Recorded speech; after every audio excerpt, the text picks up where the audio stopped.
Va adquiriendo lo típico de ir a una charca, tal, a asearse, alimentarse, pero vamos, tampoco mucho más.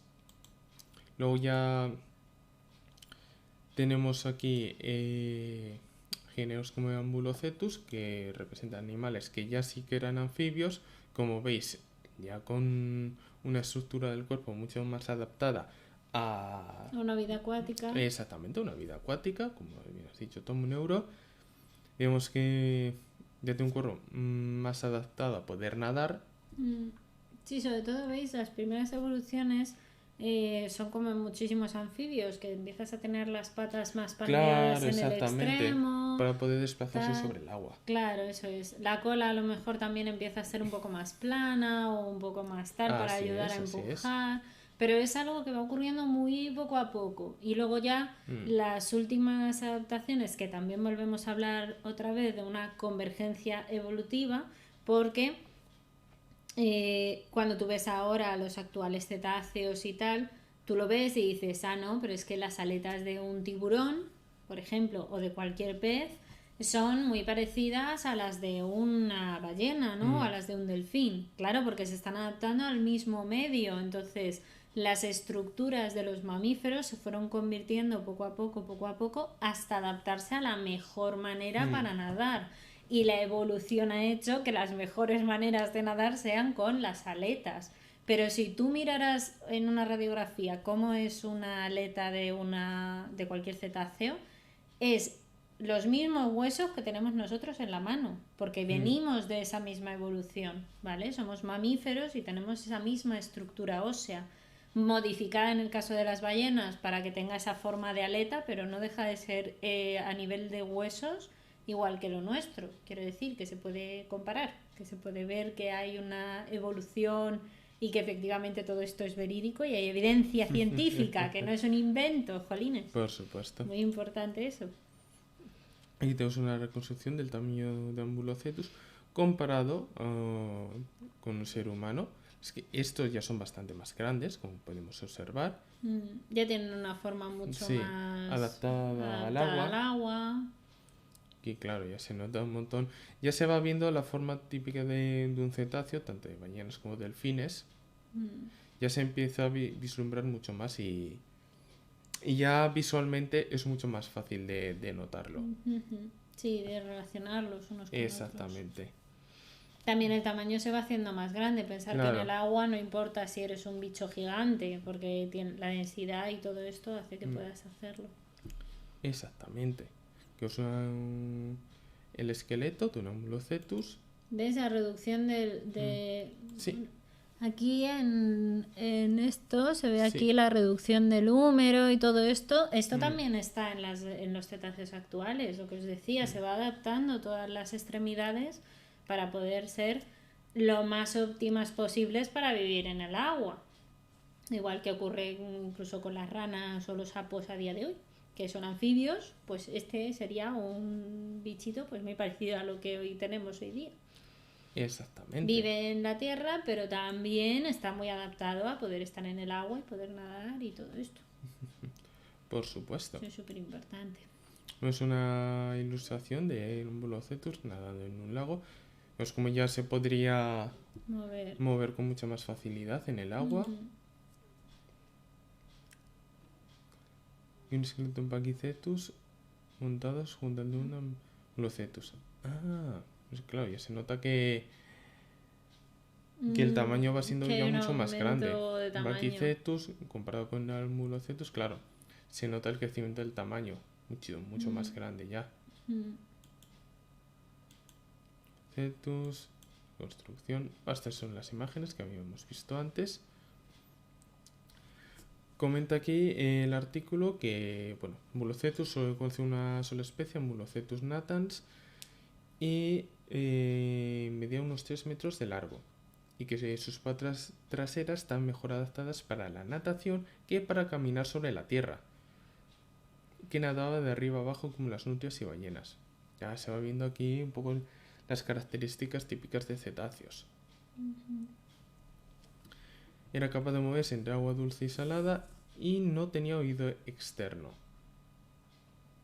y para detectar a sus presas en tierra podrían haber bajado la cabeza al suelo y sentir las vibraciones. De la captura. Científicos consideran que Ambulocetus es una ballena temprana porque comparte adaptaciones con ellas. Tenía una adaptación en la nariz que le permitía tragar debajo del agua. Además, sus dientes son similares a los de los primeros cetáceos.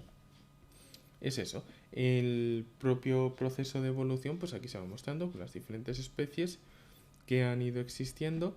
Se va viendo como poco a poco se han ido adaptando al agua para dar lugar a los cetáceos actuales.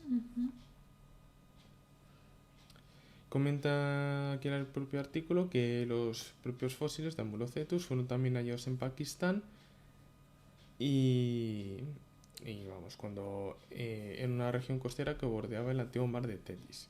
Es lo mismo que pasaba con la especie anterior. O sea que realmente, ¿ves? Esto también es otra cosa que se ve en la evolución. Normalmente si la previa, que es la que hemos visto antes, ¿no? El Paquicetus, estaba en esa región, el siguiente paso evolutivo no se va a ir a la otra punta del mundo, ¿no? Va a producirse en el mismo sitio, casi seguro. ¿Por qué? Porque son pequeñas evoluciones, pequeños cambios, pequeñas adaptaciones que se van haciendo progresivamente. Esa es la idea. Así funciona la evolución, amigos, así funciona. Pues sí. Muy importante.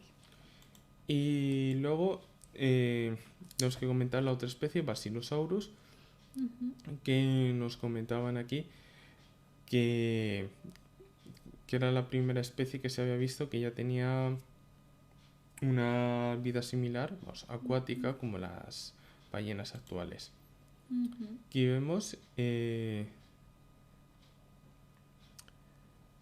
la comparación entre una mujer y el extinto Basilosaurus. A ver si podemos ampliar la imagen. Aquí con dos especies diferentes, Basilosaurus isis, de 15 y 18 metros de longitud, y Basilosaurus cetoides, entre 17 y 20 metros de longitud. Estos, claro, eran mucho más grandes, con una vida mucho más... Ya, completamente acuática. Mira, si os dais cuenta, ahí abajo, en una de las zonas, se ve ahí, eso es el resto de las patas traseras. Cómo se ha ido reduciendo, porque ya priorizan la cola, las aletas de adelante, bueno, las extremidades delanteras que se convertirían en aletas, y toda la cola o parte de atrás, que ahí, pues bueno, pues para nadar es más eficiente, digamos, vamos... Yo entiendo que es más eficiente porque si no la evolución no lo hubiese hecho en los peces, los tiburones y tantísimas otras formas de vida en el agua. Algo habrá ahí que funcione bien. Exactamente. Entonces, como yo siempre he dicho, la evolución es sabia. Ella sabe lo que hace. Ella sabe por qué selecciona unos caracteres y no otros. Así que sí, ahí estarían muy bien. ¿Veis? Tienen dientes y tal. A día de hoy las ballenas... no tienen dientes tan rollo carnívoro aquí tal. Yo creo que son dientes mucho más redondeados, la mayoría. Más tipo orca, que son, o sea, son puntiagudos, pero no son tan puntiagudos como esto, que parece casi un T-Rex, por Dios. Pero bueno, hay que tener en cuenta que estamos hablando de muchísimos millones de años probablemente y miles de años de evolución y de cambios hasta llegar a lo que hoy conocemos. Así que... bueno, pues tiene sentido que según la dieta, según el momento, también eso vaya cambiando. ¿Quién nos habla? Nos dice Jimmy Vigo. En realidad la evolución no lo sabe, pero acaba prosperando el más eficiente igual. Exactamente, así es, así es. Sí, efectivamente, ese es el objetivo. Pues este es Basilosaurus. Mira, tenemos aquí una comparación de cráneos. Comparación de los cráneos de Basilosaurus isis y Basilosaurus cetoides. Este es Basilosaurus isis, aquí el de arriba, y Basilosaurus cetoides, aquí abajo. Que casi parece de un cocodrilo o algo así, ¿verdad? Sí, la forma del cráneo, quiero decir, sí. ¿No? Recuerda eso un poco. Pero luego vemos que tenía ya un cuerpo ya muy similar a los de los cetáceos actuales. Sí, justo.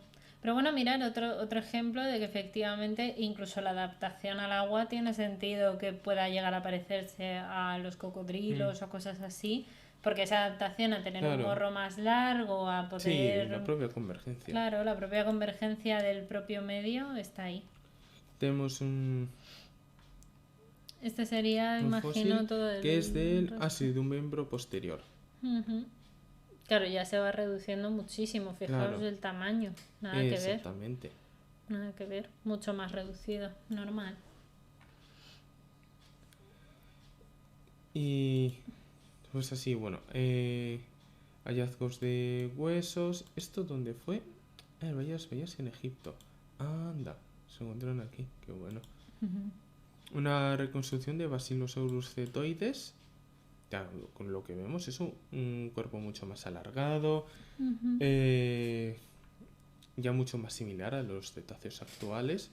Y bueno, con estas 6 especies que hemos ido viendo, pues vemos cómo han ido surgiendo los cetáceos desde los primeros, ¿no? Las primeras especies que se empezaron a derivar de los animales terrestres de los que provenían hasta los cetáceos Los cetáceos más actuales. Exactamente. Sí, Como hemos visto antes con el Pachysaurus, hemos visto el proceso y ahora con el Basilosaurus actual.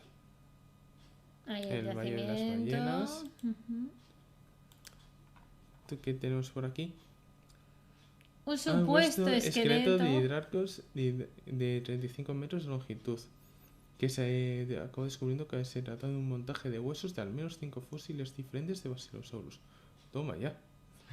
Sí, bueno, a lo largo de la historia de la paleontología, esto se ha dado unas cuantas veces. Esto de intentar hacer montajes con diferentes esqueletos que se han ido montando una cosa aquí y otra e intentar colar que se había encontrado una especie aquí, serpientes marinas o bueno, un poco de todo. De hecho, mirar, aquí comentan algunos criptozoólogos creen que todavía existe el Basilosaurus o una forma evolucionada y es la explicación de las historias de las serpientes marinas. No obstante, su presencia en el registro fósil se acaba hace 37 millones de años, de forma que esta posibilidad es cuanto menos inverosímil. La teoría de que el Basilosaurus pudiera ser el críptido detrás de los misterios como el del monstruo del lago Ness, este tan conocido, ha sido una propuesta como contraargumento para responder a la afirmación de que los plesiosaurios, otro animal extinto que ya hemos hablado más de una vez de él, en las discusiones de la criptozoología, no podrían vivir en aguas frías septentrionales. Entonces, bueno, en fin, es un mamífero endotérmico como el Basilosaurus que habría podido vivir en estas aguas y muchas serpientes marinas supuestamente tienen pelo y se mueven en estas aguas, ¿no? Con un movimiento vertical de la columna vertebral y bla, bla, bla. Lo cierto es que, como bien decía Bioplantólogo, al final son especulaciones que se hacían especialmente en el siglo XIX y a principios del siglo XX yo diría que también, pero sobre todo en el siglo XIX había mucho de ello porque, bueno, la ciencia estaba en auge y había gente que se quería hacer famosa y luego encontramos esperpentos como este. La realidad es que no, obviamente no. Efectivamente las serpientes marinas tienen un recorrido mucho más antiguo y ya dejaron de estar. Creo que de hecho ahora mismo solo hay algunas especies de serpientes que se pueden meter en el agua y pueden estar en el agua y las que no son serpientes o creo que tienen algún tipo de relación evolutiva son, me parece, las anguilas, que tienen efectivamente forma serpenteante y tal. Esas parece ser que sí que tienen a lo mejor algún tipo de conexión evolutiva y de parentesco con las serpientes terrestres, pero estamos hablando de cosas completamente distintas. Esto es un esperpento de la vida.